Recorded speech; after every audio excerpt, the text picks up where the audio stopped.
Күйші поэмасы жеке кітап болып 1935 жылы жарыққа шықты. Бұл поэма тарихи оқиға негізінде құрылған. Күйші эпикалық психологиялық поэма. Ілияс күйші поэмасында 10 саусағынан өнер тамған саңлақ күйші мен қазақтың күй өнерінің құдіреті жыр өрнегінен асқан ақындық шеберлікпен суреттеген. Поэмада ақын халқымыздың күй өнері жайлы, сол күйді орындаушы тарланбоз күйші жайлы сыр шертеді. Күйші Кене ханның ақ ордасында дүйілі жұрттың алдында домбыраны күмбірлетіп, жиылған қауымды тамсандырады. Сол күйлердің құдіретіне қырдағы қоян құлақ тігіп, қамыстан жолбарыс ақырынады. Табиғатта тып-тыныш бола қалады деп өрнектейді. Туған тілінде сөйлеген күйге айналадағы барлығы құлақ түре сүйсінеді. Күйші жігіттің күйі қолындағы найзасы жарқылдаған, қол бастаған хас батыр Кене ханды бейжай қалдырмайды. Күйге күйшілер де еліктеп, құлақтанған Кене ханның қарындасы Қарашаш.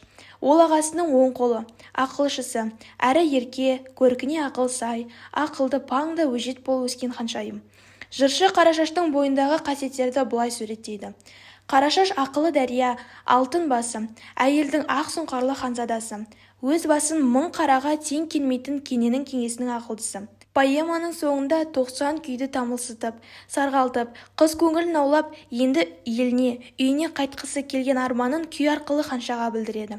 Ханша күйшінің тілегін орындамақ болады. Сонда өнерлі де келісті, келбетті жігіт әлі де болса кідірте тұрмақ ойлайды.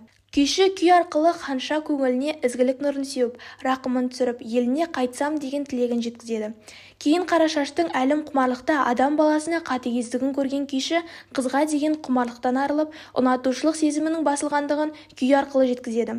Күй сырын түсінген Қарашаш бойын аулақ салып қалпына келеді.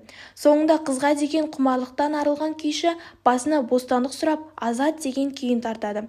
Күйші поэманың оқиғаға арқауы болған Қарашаш бейнесі арқылы бір-бірімен тығыз байланысқан екі түрлі сюжеттік байланысты құрайды.